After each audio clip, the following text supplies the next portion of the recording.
Bismillahirrahmanirrahim. Assalamualaikum warahmatullahi wabarakatuh. Okey.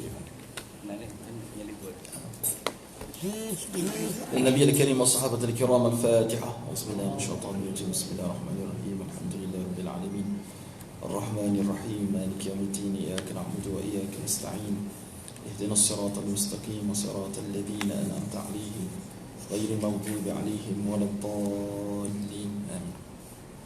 إن الحمد لله نحمده ونستعينه ونستهديه ونستغفره ونتوب إليه ونتوكل عليه ونعوذ بالله من شرور أنفسنا وسيئات أعمالنا من يهد الله فلا مضل له ومن يضلل فلن تجد له وليا مرشدا أشهد أن لا إله إلا الله وأشهد أن محمدا عبده ورسوله وصفيه من خلقه وحبيبه اجتباه ربه رحمة للعالمين بشيرا ونذيرا بين يدي الساعة أدى الأمانة ونصح الأمة وكشف الله به الغمة وجاهد في الله حق جهاده وتركنا على النحجة البيضاء ليلها كنهارها لا يزيغ عنها إلا هالك اللهم إن هذا إقبال ليلك وإدبار نهارك وأصوات دعاتك فاغفر لنا ذنوبنا يا رب العالمين.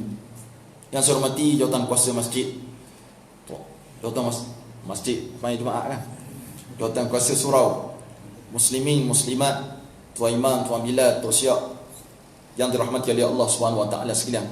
Syukur pada Allah Azza wa Jalla kerana kita dapat bertemu pada malam ni. Hampir beberapa bulan purnama kita tak datang disebabkan PKP. Beberapa peringkat PKP sampailah PKP yang terakhir ni, dan kita harap dianya akan tamat. Bila tamatnya ataupun sambutan 31 Ogos nanti insya-Allah. Namun begitu, dua kes baru muncul di Kemamang pula. Jadi tak tahulah bila akan berakhir. Cuma tuan-tuan jaga SOP. Jaga SOP. Jangan bersalah. Jangan bersalah tu pesanan daripada MKN, Majlis Keselamatan Negara. Tapi kita kata tak apa, takut pada Allah saja, dia kata. Jangan takut pada Covid. Wala hatta'mu. Baik. Jadi kita nak sebut kepada tuan-tuan yang dirahmati Allah Subhanahu wa taala sekalian tentang yang pertama, bila mana berlakunya PKP, peralihan kuasa berlaku sebelum tu lagi. Jadi kita bertemu sebelum ni pada zaman Pakatan Harapan, sekarang Perikatan Nasional. Alhamdulillah, syukur pada Allah. Ada SB ni? Ada seorang kan? Jadi hadirin mati Allah Subhanahu wa taala sekalian, syukur pada Allah Azza wa Jalla. Yang pertama, kita dapat memerintah. Dan kita sebut dalam kitab ataupun buku yang kita syarahkan, 7 golongan mulia di bawah arasy Allah Subhanahu wa taala. Golongan yang pertama yang diletakkan di bawah arasy Allah, diletak pada martabat yang pertama ataupun tingkatan yang pertama, iaitulah imam ataupun pemerintah yang adil. Maka alhamdulillah kita mengharapkan pimpinan-pimpinan yang memerintah sekarang ini memerintah dengan adil dan saksama. Dengan mendapat jawatan, jangan tinggal pula orang yang pernah kita minta tolong dengan mereka. Bila dah ada jawatan, janganlah pula kita beranggapan jawatan tu selama-lamanya kita akan pegang, sehingga kita melakukan perbuatan yang hampir sama dengan orang-orang sebelum ni. Maka hadirin mati Allah Subhanahu wa taala sekalian, kita masih lagi bicarakan buku ni. Kita sambunglah. Aitullah siapa mana? Ada buat buku? Alhamdulillah. Bisa? 32. Muka surat 32. Ni kisah yang kedua, apa yang membuatmu menangis wahai Amirul Mukminin. Masih lagi kisah Sayyidina Umar bin Abdul Aziz radhiyallahu anhu wa ardah, disebut juga sebagai Khalifah Ar-Rashidin yang kelima, iaitu cucu kepada cicit kepada Sayyidina Umar ibn Al-Khattab radhiyallahu anhu wa ardah.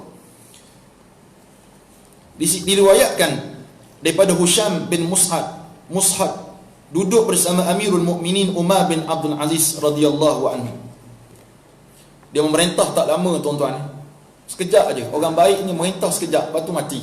Mati pula kena bunuh. Mati kena bunuh. Jadi jangan sangka pemimpin boleh hidup sihat, mati sebab kecil mani, darah tinggi, gauk, tak. Kadang-kadang boleh kena bunuh dan sebagainya. Tak boleh bunuh dengan secara normal, dia bunuh dengan cara yang lain, sihir dan sebagainya. Maka amalkanlah doa yang Nabi ajar pada kita. Bismillahilladzi la yadurru ma'asmihi syai'un fil ardi wala fis sama' wa huwas samiul alim. Tapi kalau jadi juga, jangan salahkan Nabi. Sebab itu ketentuan Allah kepada kita, rafi'atil aqlam wa jaffatis suhuf. telah terangkat pena dan telah kering dakwah ketentuan daripada Allah Subhanahu Wa Taala. Baik, berapa ramai sahabat Nabi yang mati kena bunuh? Sayyidina Umar bin Al-Khattab mati kena bunuh. Sayyidina Ali karamallahu wajhah mati kena bunuh. Sayyidina Uthman ibn Affan mati kena bunuh. Anaknya Sayyidina Hasan dan Sayyidina Husin mati kena bunuh. Sayyidina Hasan mati kena racun, Sayyidina Husin mati kena penggal. Siapa lagi sahabat? Hatta Rasulullah sendiri pun ada ulama mengatakan terbunuhnya Rasulullah, wafatnya Rasulullah kesan daripada racun yang Nabi minum ataupun Nabi termakan ketika mana perang Khaybar. Menang dalam Khaybar tersebut, wanita Yahudi beri kepada Rasulullah kambing. Ada riwayat kata Nabi sempat makan juga sikit, rasa sikit. Itu pun kesan yang kata Rasulullah, kesan racun di Khaybar itu telah memutuskan urat-urat jantung aku, kata Rasulullah sallallahu alaihi wasallam. Jadi, tuan-tuan sekalian, ketika mana Amirul Mukminin Umar bin Abdul Aziz radhiyallahu anhu memberikan nasihat kepadanya, Usain Mas'uni beri nasihat kepada Sayyidina Umar bin Abdul Aziz sampai dia menangis. Kemudian anaknya Muzahim datang dan berkata bahawasanya Muhammad bin Ka'ab berada di hadapan pintu. Sayyidina Umar berkata, masuklah. Dia pun masuk dan Umar mengesap air matanya. Muhammad bin Ka'ab bertanya kepadanya, apa yang membuatmu menangis wahai Amirul Mukminin? Menangis ni sebab apa? Pemimpin kena banyak menangis daripada banyak ketawa, tuan-tuan. Jarang pemimpin ni, sepatutnya dia jarang badan dia gemuk macam saya, jarang. Sepatutnya dia kering. Bukan sepatutnya dia kering, sepatutnya dia tak berapa nak berisi badan. Sebab sibuk sangat cakna pada rakyat lebih pada diri dia sendiri. Tapi kalau siapa gemuk depa lah, obesity. Bukan tak itu tak boleh. Boleh, silakan, mungkin sebab dia kaya raya. Tapi kebanyakannya kalau kita lihat sejarah, kalau tengok Umar bin Abdul Aziz ketika mana dia menjawab jawatan sebelum menjadi Amirul Mukminin, dia ni kata seorang ulama, aku lihat daripada arah belakang sampai tali pinggangmu tak cukup untuk mengikat tubuhmu. Maksudnya badan dia besar waktu tu. Tapi lepas dia menjawab jawatan Perdana Menteri ketika itu, boleh dikira tulang rusuk dia daripada arah belakang. Maksudnya sibuk dia dengan rakyat, bukan dengan jawatan. Kita bangga dengan jawatan, itu rezeki yang Allah berikan kepada kita. Tapi kena ingat betapa banyaknya rakyat di bawah kita, betapa banyak juga tanggungjawab dan persoalan daripada Allah yang Allah tanya pada kamu seorang-seorang. Jangan kita rasa allowance yang banyak, puluhan ribu, belasan ribu yang kita dapat, kita hidup senang. Tak. Jarang pemimpin boleh hidup senang sebab malam fikir rakyat. Fikir diri dia satu hal, keluarga satu hal, bini pula garang, nak macam-macam, anak-anak pula. Ni rakyat kelilingmu, bukan kampung saja, besar tepat dia, yang menyebabkan tuan-tuan Allah Subhanahu Wa Taala sekalian, hidup mereka senantiasa rapat dengan Allah Subhanahu Wa Taala. Sepatutnya macam tu.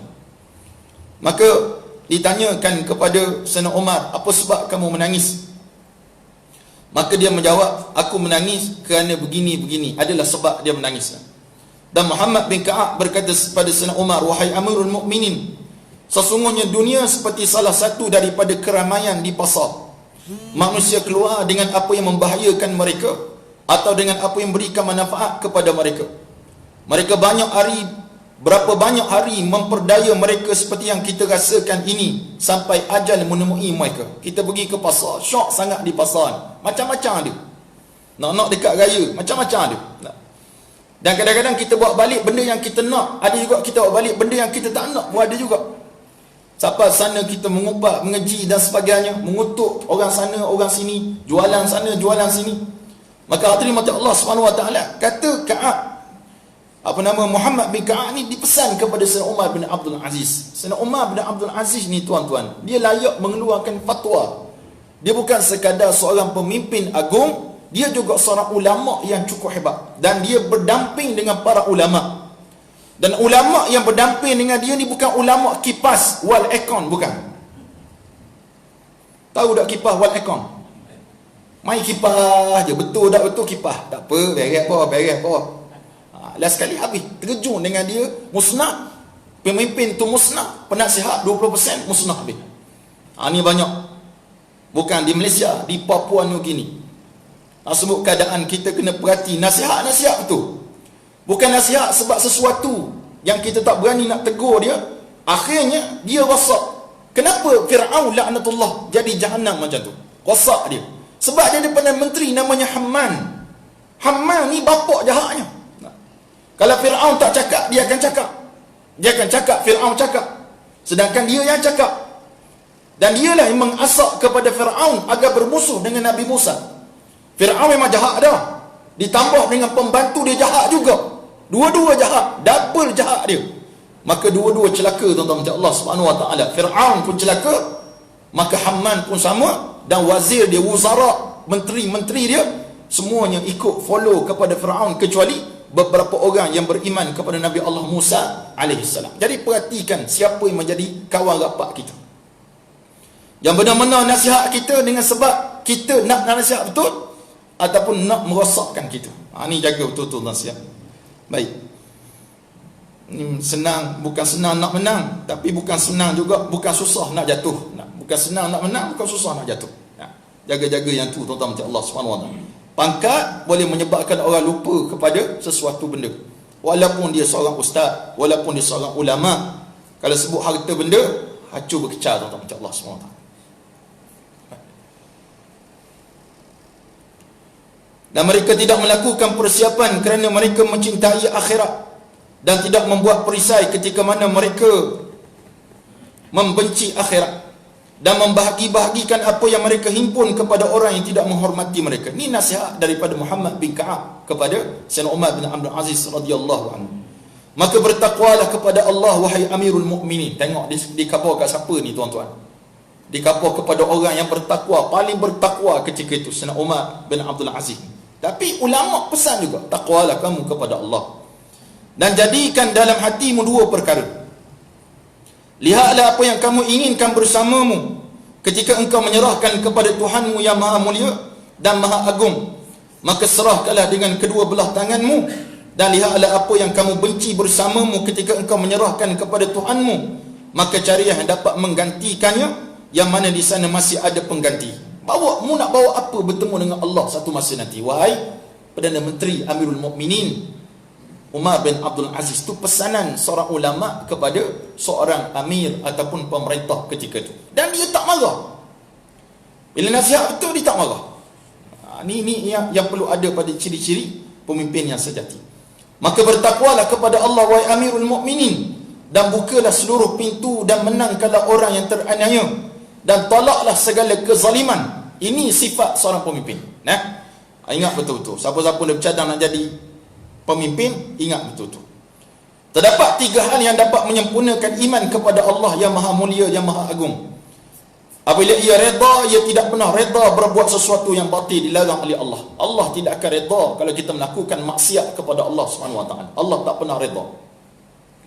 Bila Allah marah, ia tidak akan pernah marah kepada kebenaran. Itu sifat Allah.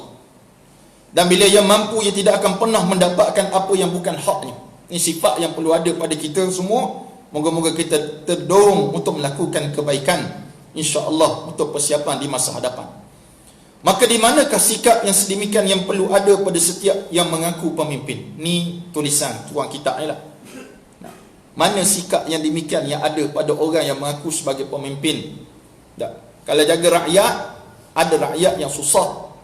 Rakyat yang susah, jangan tunggu rakyat pergi bertemu kita, tuan-tuan sekalian. Memang kalau kita pemimpin tinggi, kita ada pegawai-pegawai bawah.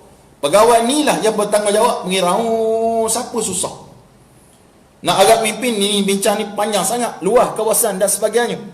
Maknanya, cakna pada orang di bawah yang memerlukan pertolongan daripada pemimpin. Jangan pula keluar daripada mulut pemimpin, saya tak ada maklumat tentang ini. Kalau boleh, biar lengkap maklumat rakyat dalam kawasan kita untuk kita selamatkan. Saya tengok YB Ustaz Khalil, timbalan yang di-Pertua Dewan Adun, mana Pertua Dewan Undangan Negeri. Saya sebut dalam komentar dia ni selalu update status. Saya tengok dia, saya pun letih tengok dia, faham tak? Saya pun letih tengok dia. Sebab banyaknya aktiviti dia tu. Saya kata mujur tak jadi adung. Bukan aku nak jadi adung, mana mujur tak jadi adung. Letih tengok dia. Kita tengok dia update, mungkin bukan dia update, ataupun mungkin yang profile dia sendiri tu mungkin dia update. Mana susahnya, tuan-tuan sekalian. Pak saudara saya pernah jadi adun di Besrah. Besrah ni PAH pegang lama dah. Nama dia Syed Ahmad nama dia. Dia ni pencen pengetua College Vocational. Gamaknya besar lah pencen dia, dapat bulanan. Habis pencen tuan-tuan sekalian. Habis pencen, tak boleh nak simpan. Buka pintu ya. YB bantuan. Anak nak saling bantuan, anak nak masuk U bantuan, nak nikah seorang lagi bantuan. Semua bantuan.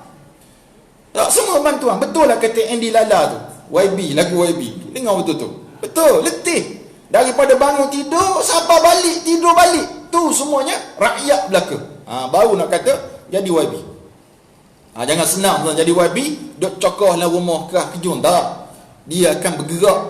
Dia akan buat kerja sampai habis lah.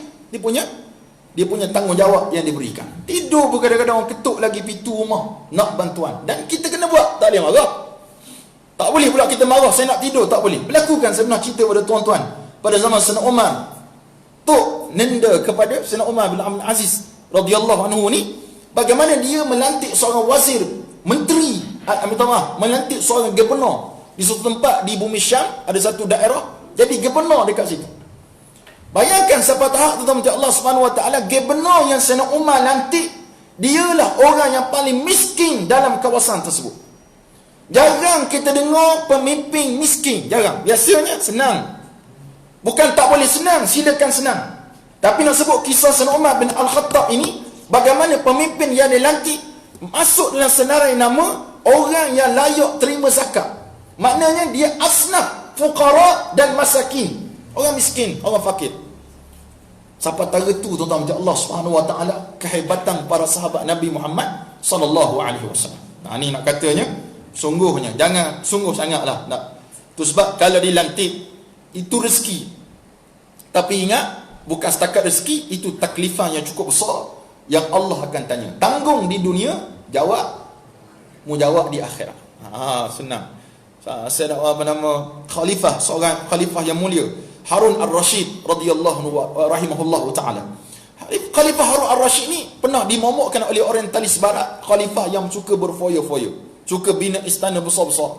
Itu cerita yang orientalis barat buat. Tapi kisah sebenarnya Khalifah Harun Ar-Rashid antara khalifah dinasti Abbasiyah atau Umawi, yang mana dia ni rapat juga dengan para ulama. Dalam satu peristiwa wukuf di Arafah 9 Zulhijjah ni, tak lama kita nak masuk bulan Zulhijjah kan. Bulan Zulhijjah ni tuan-tuan, 1 hingga 10 hari pertama tu hari yang paling mulia tuan-tuan sekalian. 1 sampai 9 tu sunat kita berpuasa, khususnya 9 Zulhijjah tu waktu wukuf di Arafah. Hadirin sekalian, ketika mana tengah wukuf, dia melihat rakyat dia ramai. Waktu tu mungkin tak seramai kita, adalah 100,000, 50,000, gitulah lebih kurang. Ramailah di Arafah. Maka dia sebut kepada ulama di sebelah dia, ulama yang betul-betul nasihat kepada khalifah. Dia kata, wahai Amirul Mukminin, yang kamu lihat ramai-ramai ni, seorang-seorang Allah akan bertanggungjawabkan di akhirat nanti. Menangis selok Amirul Mukminin tuan sekalian. Nangis selok tahu. Bukan selok itu, menangis terus esok-esok. Sebab takut kepada Allah Subhanahu Wa Taala. Oh, kita bangga tak? Orang tak tepuk kita marah. Ini keadaan yang berlaku pada kita. Mereka senang dengan jawatan mereka dan menganggap ia ialah satu lambang kekuasaan. Namun hakikatnya menjadi pemimpin adalah satu amanah yang cukup-cukup berat. Bukan parti amanah, satu amanah. Dan tidak akan mampu ditanggung jika kita bukan benar-benar ahlinya. Itu sebab jangan minta jawatan. Jangan minta. Tolong sokong saya, pemilihan ni sokong saya, penapa atas muka sebutir tu. Tak payah. Yang jenis minta ni tak payah lagi. Lihatlah era Khulafa Ar-Rashidin yang digeruni, yang gerun dengan jawatan yang mereka miliki. Siapa khalifah dia? Khalifah Ar-Rashidin, Sayyidina Umar, Sayyidina Abu Bakar Siddiq. Itu disebut Khalifatul Rasul. Selepas Sayyidina Umar, baru kita gelar Amirul Mukminin. Ini pandangan ulama. Start Amirul Mukminin, Sayyidina Umar Al-Khattab radhiyallahu anhu. Ni semuanya generasi emas belaka ni.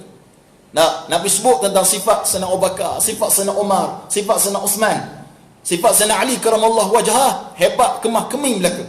Bila mana Khalifah Sayyidina Ali karamallahu wajhah mati syahid, dibunuh, anak endanya Sayyidina Hasan ibn Ali memerintah selama 6 bulan. Pun letak jawatan, serah jawatan kepada Sayyidina Muawiyah bin Abi Sufyan masih lagi Islam ketika itu, masih lagi hebat, walaupun pintu-pintu fitnah telah terbuka selepas kematian Sayyidina Umar bin Al-Khattab radhiyallahu anhu. Tuan-tuan boleh baca sebuah buku bertajuk tentang tanda-tanda kiamat. Salah satunya kematian Sayyidina Umar bin Al-Khattab itu membuka pintu fitnah. Fitnah ni ujian, maksud dia. Ujian kepada umat Islam hatta al-an, sampai sekarang dan sampai hari kiamat. Boleh faham tak boleh faham? Tuan-tuan serius ni sebab Covid ke benda ni? Serius. Tidak berasa aman dengan fitnah yang bakal lahir. Yang mana dia kata apa? Yang gerun dengan jawatan yang mereka miliki, dan tidak berasa aman dengan fitnah yang bakal lahir setelah memegang jawatan tersebut. Fitnah ni ujian, ujian. Semua. Contoh Sayyidina Osman bin Affan. Kenal Sayyidina Osman bin Affan? Dia berkahwin dengan anak Nabi 2 orang. Dan dia ni malaikat pun malu dengan dia. Dia ni malaikat malu dengan dia, Nabi pun malu dengan dia. Nabi pernah satu hari duduk sampai nampak betih dia. Masuk Sayyidina Abu Bakar, Nabi tak betulkan kain. Masuk Sayyidina Umar, Nabi tak betulkan kain. Masuk Sayyidina Osman, Nabi betulkan kedudukan dia, Nabi turunkan kain Nabi. Dua orang sahabat kanan ni, mana ni? Hamba kalau dia orang Terengganu lah. Dia bukan orang Terengganu, orang Mekah.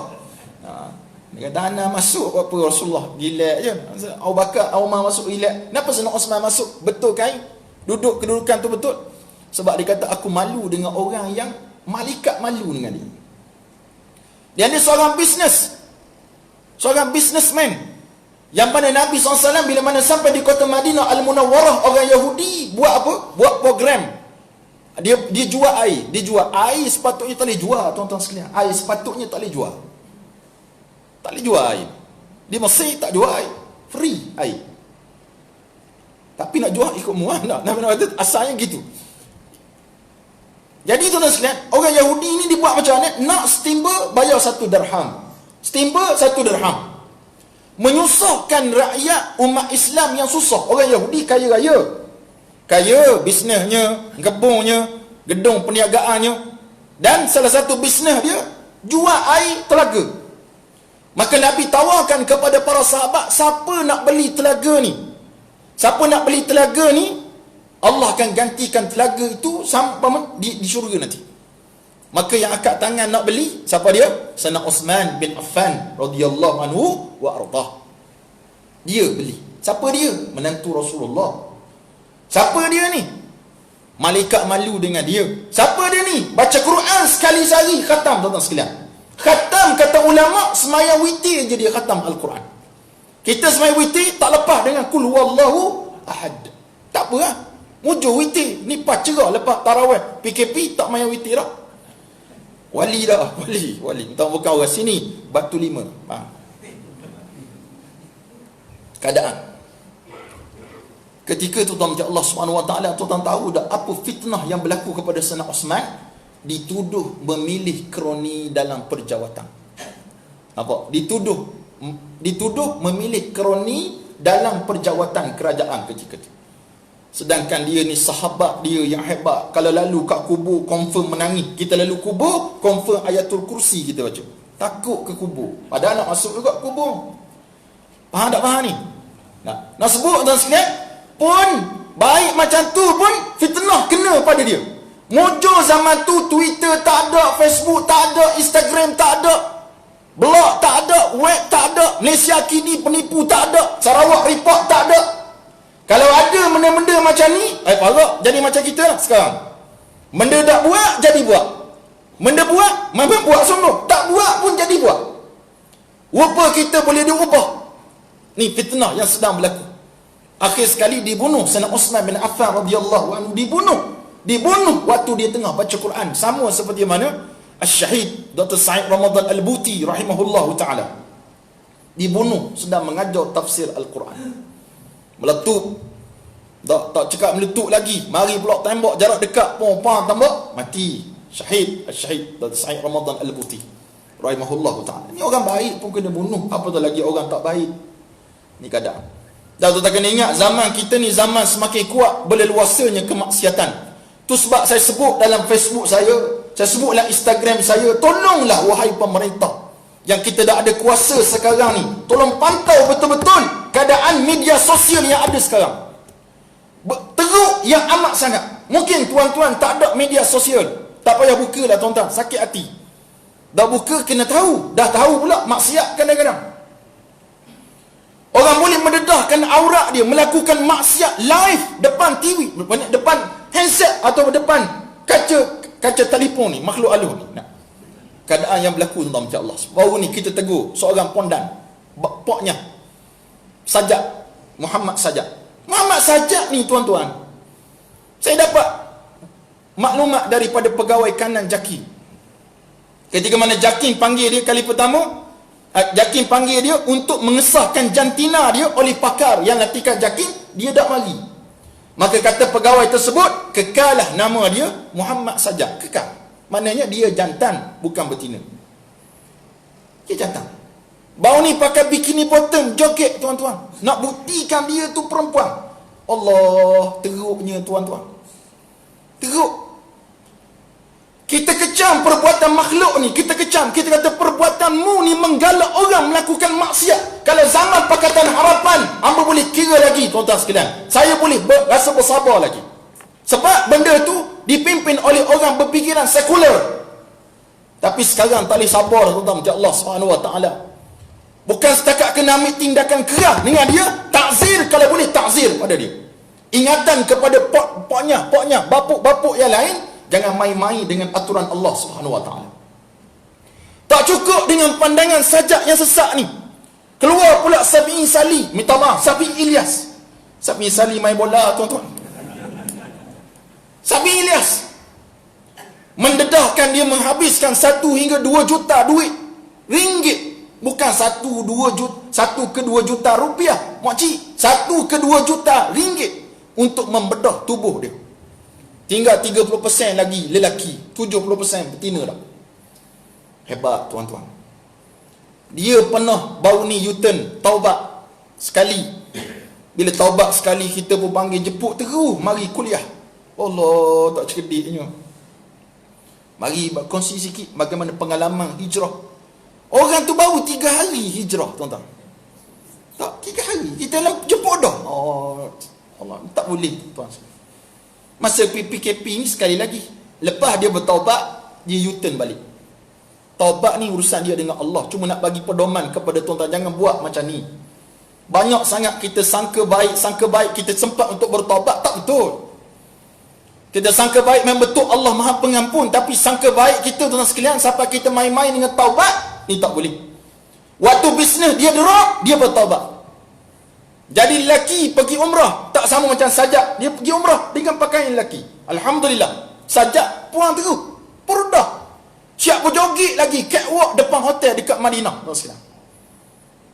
Saya waktu tu zaman Mujahid, tapi tindakan tak buat. Tuan-tuan sekalian, PKP dia bertaubat pula. Bila mana kes Sajak ni kita tegur, dia pula keluar statement. Dia kata tak apa, bahkan siapa nak nampak cantik, dipanggil cantik, bukan syaitan, cantik. Nak nampak cantik, tak apa buatlah tuan-tuan sekalian, sampai bekok muka dia, nak buat lesung pipik je. Lesung pipik dia ni ikat kat dalam, dia boleh tahan 12 bulan. Kita tahu juga, baca statement dia tu. Siapa nak buat lesung pipik palsu? Semua palsu. Dia jual produk kecantikan nak melangsingkan tubuh, kita beli produk dia. Bodoh ke cerdik? Tak jawab. Oh, marah ke bodoh? Jahil ke cerdik? Tak jawab juga. Alah je, mohon. Kalau masuk PU ni kalau awal, tak ada respon daripada penonton. Tak cerdik lah tuan-tuan. Orang tu palsu, dia buat badan palsu, dia buat semua palsu, dan dia jual produk kecantikan, kita beli produk dia. Konon-konon badan macam ni, dia tu jantan makcik. Kita orang perempuan, dia jantan jadi betina, kita beli produk untuk langsing macam dia. Bodoh ke cerdik? Bodoh.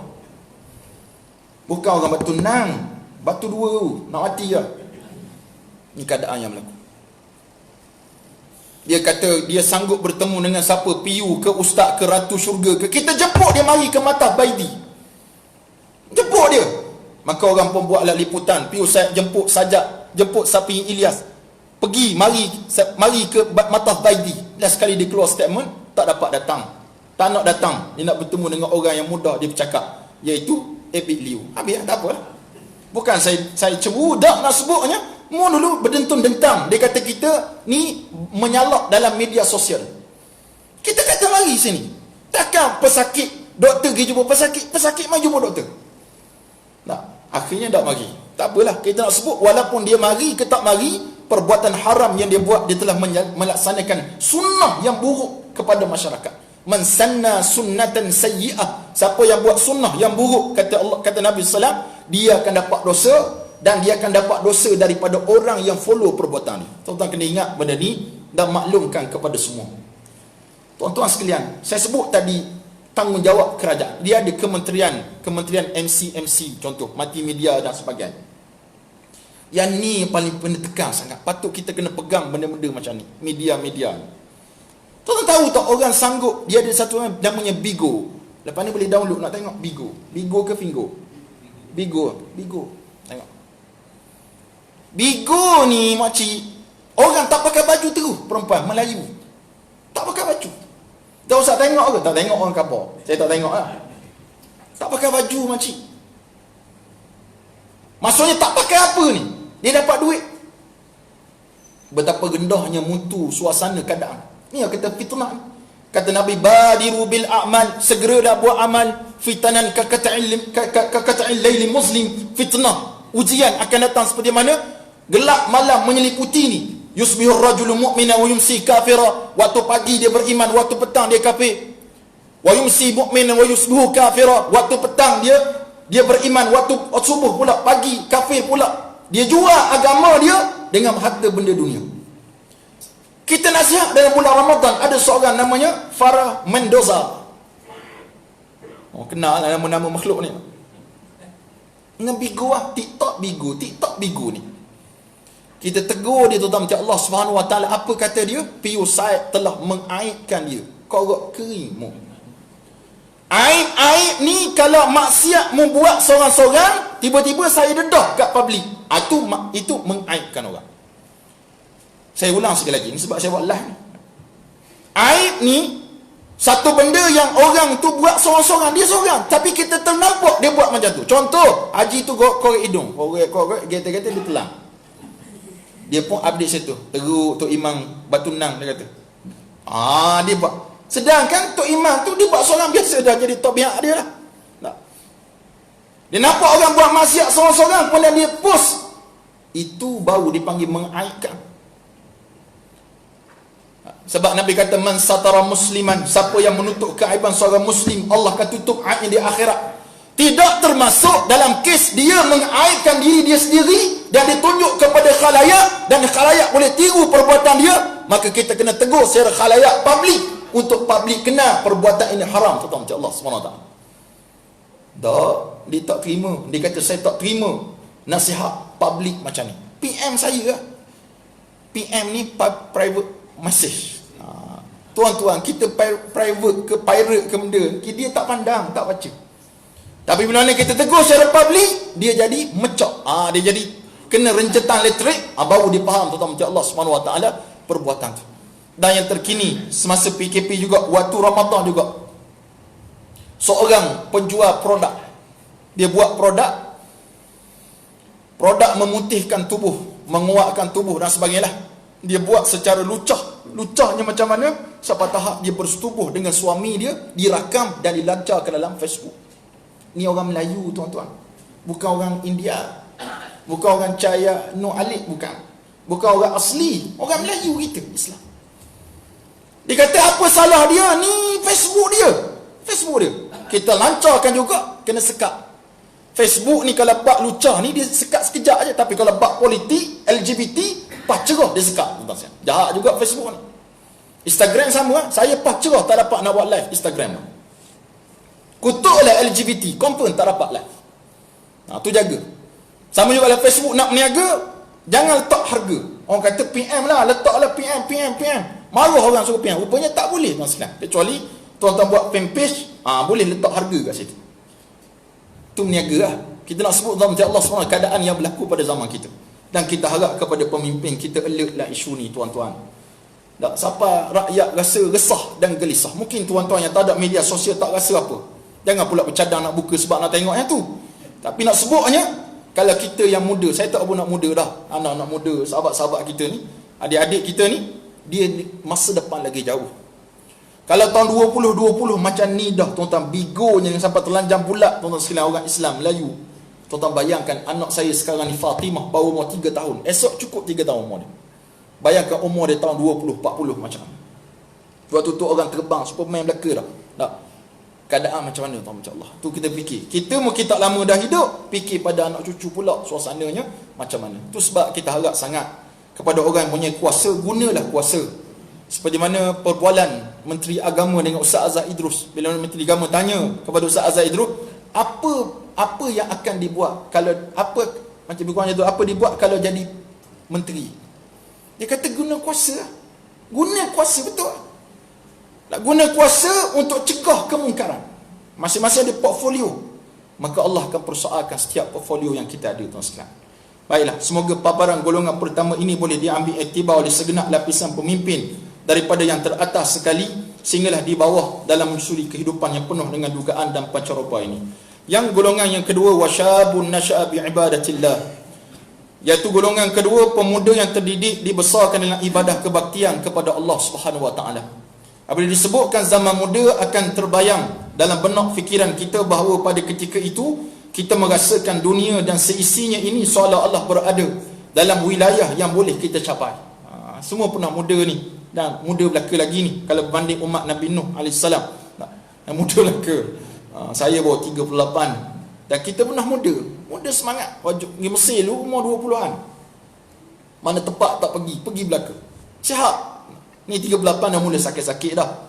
Belum 68 lagi, baru 38 sakit-sakit. Gauk nak ada dah sikit-sikit.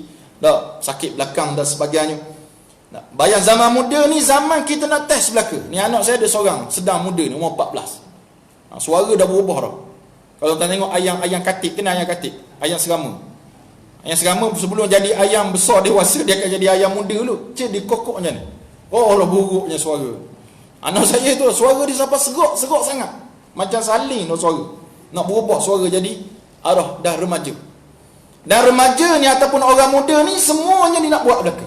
Nak test. Itu fitrah kita.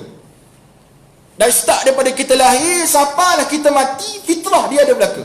Fitrah nak mengiring, fitrah nak menerak, fitrah nak mengesok, merangkak, bertatih, berjalan, berlari, naik basikal, lepas naik basikal naik motor, wheelie pula, mati, macam ada macam-macam. Nak sebut keadaan kita macam tu. Maka semua perkara diingini oleh nafsu orang muda itu akan mereka usaha untuk mencobanya, dan tidak pernah mereka fikirkan sama ada ia bermanfaat ataupun boleh memberikan mudarat kepada mereka. Ni orang muda. Mereka lebih menekuni untuk berseronok-seronok dengan menghiburkan hati dan nafsu mereka. Akan tetapi jika ada di kalangan mereka yang sanggup melawan pujukan hawa nafsu dan keinginan mereka dan mentaati Allah Subhanahu wa taala dengan bersungguh-sungguh, ini kerana kebiasaannya manusia akan berfikir dengan fikiran yang dangkal dan cetek dengan mengatakan biar kami berseronok dahulu di masa muda, dah tua nanti kami akan bertaubat dan beralih melakukan ketaatan. Tengok dalam surat cukuplah berapa orang muda. Cakap tangan orang muda. Tak ramai orang muda. Ke tak mengaku muda? Abang Haji mengaku dah muda. Tak ramai. Dah banyak kat mana? Banyak di shopping complex lah. Ni yang terbaru dia nama TM ke TH? TF. Tengok sana. Ramai anak muda. Anak tak berapa nak muda mana? Surau masjid. Tu tempat dia. Tapi kalau ada ramai kita ni ada anak muda, ni boleh buat menatu tuan-tuan sekalian. Pilih orang baik kat surau masjid ni. Orang ada 2 orang, 3, 4 orang ada. 5 orang. Ramai. Mari masjid. Nak cari menantu, mari masjid. Cari bakat suami kat masjid, nak cari bakat isteri masjid. Tapi yang mari bakat isteri semuanya pencik belaka. Tak boleh tengok mutah. Kadang-kadang suasana. Kesalahan dan kesalah tafsiran yang terjadi ini terhasil daripada banyak faktor, dan salah satu faktor terbesar adalah didikan ibu bapa. Payah tu tanya nak didik anak saya waktu saya kecil dulu. Tu sebab kita tahulah seorang tu akan mengerti kehebatan pengorbanan mak ayah dia sampailah dia mempunyai anak sendiri. Sebab apa ayah aku garang sangat? Tak salah sikit penapa atas muka, jack atas belakang, semua dia belakang tak. Tali pinggang ni siapa putus tali pinggang pukul kita. Tapi arwah ayah saya dia tak pernah pukul saya. Mak tu paling kuat pukul. Undertaker waktu tu. Ni Wonder Woman. Allah, garang-garang sungguh. Katil tu dia akak gitu. Sebelah penyapu jolok kita. Keluar. Punya hebat. Luar biasa. Tapi ayah saya sebab mungkin dia sayang saya. Saya antara anak yang tak pernah dia angkat tangan untuk pukul, tak pernah. Adik saya pernah kena menapa dengan arwah ayah. Jadi tuan sekalian, sebab apa mereka buat gitu? Sebab nak sedar lah, nak bagi kita sedar. Tapi anak-anak sekarang lagi kuat mencabar cabaran sangat kuat. Nombor satunya makhluk asing ni namanya Android pula. Tu semua tu. Kalau kita beli kat dia, ibarat kita beli kehidupan anak kita untuk dihancurkan oleh Allah SWT. Ada benda yang boleh kita bagi. Anak saya pun ada benda ni. Dan jenuh kita nak berlawan dengan dia ni. Nak belajar sejam, dia kata buat syarat, saya belajar sejam, boleh main game 2 jam. Terbalik kok habis. Waktu belajar 2 jam, main game sejam, kita kena buat syarat pula dengan dia. Ni. Dulu kalau kita boleh pergi bersia-sia, semua bagi perhatian. Ni tak ada semuanya, perhatiannya kepada skrin. Tu sebab kaya orang buka kedai spek mata. Sebab apa? Ramainya orang rabung pada zaman kita sekarang. Nak anak muda. Jaga-jaga tuan-tuan macam Allah SWT. Termasuk anak-anak saya sendiri. Bukan senang. Zaman kita zaman susah. Zaman yang banyak cabaran. Namun begitu, usahalah sebagai mak ayah untuk membentuk anak-anak kita. Sebab kata Rasulullah, kullu mauludin yuladu 'alal fitrah. Setiap anak lahir dalam keadaan fitrah. Fa abawahu yuhawwidanih aw yunassiranih aw yumajjisanih. Semua anak lahir dalam keadaan suci bersih, anak kita.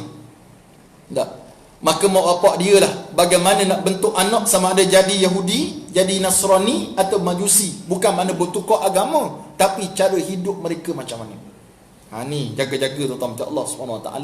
Suasana zaman kita. Kalau ada menantu, tegurlah menantu kalau salah didik anak-anak cucu dia. Ni jangan kita mengaji, tiba-tiba menantu balik, anak suasana cucu tak betul perangai, kita buat senyap. Sebab apa? Laung bulanan lebat. Kalau tegur, potong tegur, laung. Tak, bukan bantuan rakyat sebenarnya PKP ni, sebab anak kita engineer. Belajar nu KL lah. KL. UK nak sebut KL, UK, United Kingdom, bukan Ulu Kinta. United Kingdom. Nikah dengan Mak Saleh. Contoh, buat balik anak putih melepak ni. Letak tapak tangan kita putih lagi dia. Mana hitamnya tapak tangan kita ni. Cara hidup berubah. Kita tak berani sekali nak tegur anak kita. Ni bahaya tuan-tuan sekalian. Kena tegur. Maka Rasulullah SAW telah memberi khabar gembira kepada para pemuda dengan keistimewaan yang mereka terima pada hari akhirat kelak sekiranya mereka sentiasa berada dalam ketaatan kepada Allah Subhanahu Wa Taala. Sikit lagi akhir sekali, sejarah para pemuda di kalangan para sahabat Nabi sallallahu alaihi wasallam. Pada saat nafsu bergelora dan bergelajak untuk melakukan sesuatu yang seronok bagi pandangannya, Rasulullah sallallahu alaihi wasallam telah menyatakan bahawa di padang mahsyar nanti akan ada segolongan manusia yang dapat berlindung di bawah arasy Allah Subhanahu Wa Taala, iaitu pemuda yang membesar dalam kebaktian kepada Allah Subhanahu Wa Taala. Ni hebat. Saya tengok ada satu video budak yang duduk tepi tangga susun selipar. Tengok video. Sebab tengok budak tu. Sebab tengok dia. Allah, bagusnya. Siapa ayah dia? Siapa mak dia? Bila mana orang masuk, dia betul. Tipe sengaja orang tu mungkin terbalikkan selipar, dia betul selipar. Hebat. Kita doakan kehebatan kebaktian dia kepada masyarakat. Cukup hebat. Orang hebat.